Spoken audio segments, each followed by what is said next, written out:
दोस्तों, आपने सिखों के पहले गुरु गुरु नानक जी के बारे में सुना होगा।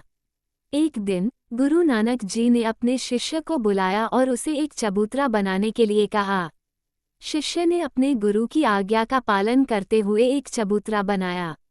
गुरु नानक ने चबूतरा देखा और अपने शिष्य को उस चबूतरे को गिराने का आदेश दिया। इस तरह गुरु नानक ने अपने शिष्य को बार बार चबूतरा बनाने और तोड़ने के लिए कहा। उनके शिष्य ने भी गुरु के आदेश के अनुसार परिश्रमपूर्वक बार बार चबूतरा बनाया और तोड़ा।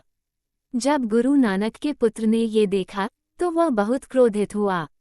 उसके बेटे ने शिष्य से पूछा, मेरे पिता बार बार चबूतरा बनवा रहे हैं और तुम्हें इसे तोड़ने के लिए भी कह रहे हैं। क्या तुम्हें गुस्सा नहीं आ रहा है? शिष्य ने उत्तर दिया, मुझे चबूतरे से क्या लेना देना है। मैं गुरुदेव के आदेश का पालन कर रहा हूँ और गुरुदेव के आदेश का पालन करना ही मेरी साधना है। गुरु नानक देव जी के ज्येष्ठ पुत्र का नाम श्रीचंद था।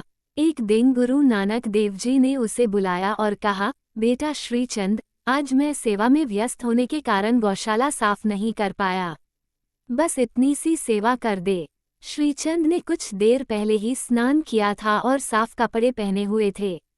श्रीचंद ने सोचा, अगर मैं गौशाला साफ करूंगा तो मेरे कपड़े गंदे हो जाएंगे और मुझे दोबारा नहाना पड़ेगा। इसलिए वह सफाई से बचना चाहता था। उसने कहा, पिताजी, मुझे मंदिर जाना है। वहाँ पूरी तरह साफ होकर जाना चाहिए, है ना? और तुरंत वहाँ से चला गया।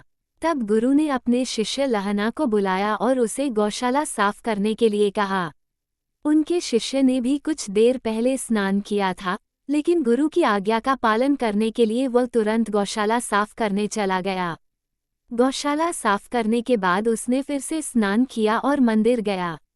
अगले ही दिन एक बड़ा सिख सम्मेलन हुआ। उस सम्मेलन में गुरु नानक देव जी ने लहना का नाम बदलकर अंगद देव रख दिया और घोषणा की कि वह गुरु गद्दी का उत्तराधिकारी होगा। अन्य सभी शिष्य ये देखकर आश्चर्यचकित हो गए। शिष्यों ने पूछा, गुरु साहेब, आपने अपने ज्येष्ठ पुत्र के बजाय लहना को उत्तराधिकारी क्यों बनाया? क्या इससे आपकी परंपरा नहीं टूटेगी? तब गुरु नानक देव ने कहा, मैंने ऐसा इसलिए किया क्योंकि लहना अर्थात अंगद देव श्रीचंद की तुलना में उत्तराधिकारी पद के लिए अधिक योग्य हैं। केवल इसलिए कि उन्हें फिर से स्नान करना होगा। श्रीचंद ने गौशाला की सफाई से परहेज किया। जो व्यक्ति गौशाला की सफाई से परहेज करता है वह कभी समाज को शुद्ध नहीं कर सकता। इसलिए अंगद देव समाज के योग्य हैं और मेरे उत्तराधिकारी बनने के भी पात्र हैं। तब गुरु नानक देव जी ने अंगद देव को गद्दी पर बिठाया। मित्रों, अंगद देव अपने गुरु की आज्ञा का तुरंत पालन करते थे। इसलिए गुरु नानक देव जी ने उन्हें अपना उत्तराधिकारी बनाया। इससे हमें ये शिक्षा मिलती है कि निस्वार्थ आज्ञाकारिता ही सत्कर्म है। Please like, share, subscribe and press the bell icon for more updates.